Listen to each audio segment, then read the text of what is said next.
My three best friends tangled in threads. I am the giant spider. Dear listeners, let's have a look at the story of a husband who catches his wife with his three best friends. We have crossed 1,500 subscribers and are now racing towards our first 2,000. Your one click to subscribe us would go a long way for us. Thanking you in advance. Now let's get on with the story. Entering the living room, a mix of confusion and curiosity filled the air. Three familiar cars were parked outside: Alex's, Michael's, and Daniel's. These guys were my closest friends for years, and their presence in my home at this hour was perplexing. My wife knew I'd be returning late tonight. What was the reason for their impromptu gathering? As I approached the living room, their hushed whispers stopped me in my tracks. I decided to grab a beer from the refrigerator, a feeble attempt to gather my thoughts. The clinking sound of the bottle opener seemed to punctuate the tension in the room.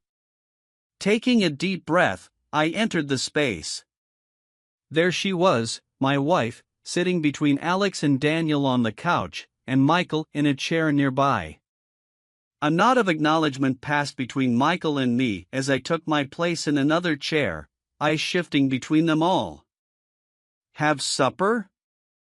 I asked casually, trying to break the ice. Their exchanged glances held a weight that left me uneasy. Emily, my wife, finally mustered the courage to break the silence. "I'm sorry about this, Mark, but we need to discuss this openly," she began, her voice tinged with regret. "It's killing me to keep this a secret from you, and the guys are feeling dissatisfied with the time I can give them." She went on, expressing her love for me and her hopes for our future together. But then came the revelation that hit me like a cold wave. "I'd been having sex with Alex, Michael, and Daniel for the last year," she admitted, her words hanging in the air. My reaction? Silence. I took a sip of beer, trying to process the bombshell she just dropped. As she continued, the details unfolded: encounters, secrets, and a system to keep me unsuspecting. I sat there, beer in hand, grappling with a reality I never saw coming. My mind was reeling from the bombshells dropping one after another. My wife, Emily, confessing to a year-long affair with my three best friends, Alex, Michael, and Daniel. The shock turned into disbelief as Emily outlined her desires for our future, a future that involved her continuing these relations with my friends while still being married to me. As Emily finished her unconventional proposal, I couldn't help but express my discontent. "Well, Emily, I can't say I'm happy to find out you're cheating on me with three of my friends, and I certainly didn't expect this betrayal from them.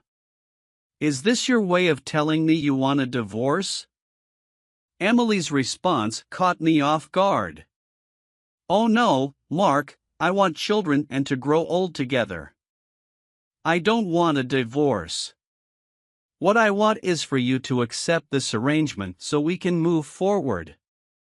We'll still act like a married couple, and in a few months, we can work towards having our first child. Everything will go as usual, except that several times a week, the guys will come and have sex with me. Maybe you can even join us sometimes." I decided it was time to intervene. "Enough," I said. "This is not something I can just accept without a fight. What do your wives think about this? Do they know?" Alex, the lawyer of the group, responded confidently, "Our wives don't know anything about this, and they won't find out. I swear, if you say a word about this, I will destroy you." I looked at Emily and asked, "Is this really what you want?" Emily nodded, and Alex continued outlining the plan. She made it clear that their secret escapades would continue, and our lives would seemingly proceed as normal, with occasional interruptions for their encounters. Realizing I was left with little choice, I hesitated but made a couple of requests. Since you're using my wife, there are a couple of small things I'd like. First, don't use our bed, use the guest room. And second, our bedroom and bathroom are off limits. Alex smirked triumphantly, seemingly willing to grant these requests. As the bizarre agreement took shape, I couldn't help but feel a sense of resignation, knowing my life was about to take a turn into uncharted territory. The room fell silent as I asserted my boundaries, making it clear that I wanted to be informed of their activities and have the freedom to plan my own absence during their encounters. The unusual negotiation continued, with the agreement that they would give me half an hour to leave, suggesting I get a motel room for the night. As I headed to my bedroom to make a phone call, their conversation echoed through the house. To my surprise, they seemed relieved and even amused by the turn of events. Returning to the living room, I made a call to Sarah, Alex's wife, to inform her of their night plans. Yes, Sarah. They said they would be here all night.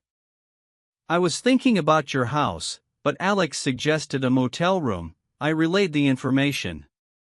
Sarah's response was unexpected. Top class. Wonderful. I'm thinking about the presidential suite. Call Evie and Jessica and ask them to meet us there. The revelation hung heavy in the air, a sudden turn of events that left everyone in the room stunned. I calmly shared that their husbands had known about their exploits with Emily for the past 6 months, and not only were they aware, but they had also been having their own affairs with me. While you were having sex with my wife, I was having sex with your wives, I stated matter-of-factly, revealing the intricate web of deceit that had woven its way through our lives. The shock on their faces mirrored the disbelief I had experienced moments earlier. Addressing Emily, I questioned her assumption that I was unaware of her activities. Did you really think I was working when I came home late? Have you ever wondered why I'm so exhausted when I get home? As the truth unfolded, it became apparent that their wives had orchestrated this revelation. They discovered their husband's infidelity and decided to involve me in their retaliation. They offered to have sex with me whenever the three of them were engaged in a threesome with Emily. Turning to face my former friends, I dropped another bombshell. You didn't know your wives were bisexual, did you? They started having sex with each other when they found out about your deception. I emphasized the futility of attempting revenge or seeking a divorce, revealing the existence of photos and videos in a private investigator's report that would tear them apart. I dismissed any concerns about Emily divorcing me, confident that the fallout would be minimal. Before leaving, I proposed another agreement: no DNA testing on any future children. With a final farewell, I walked out the door, leaving behind a room full of shock and disbelief. As I made my way, I contemplated the potential consequences of the day's revelations. Alex may be rich, but Sarah had already secured the services of a formidable divorce lawyer. With a mental shrug, I left them behind, heading into a night filled with uncertainty and the company of 3 women seeking satisfaction.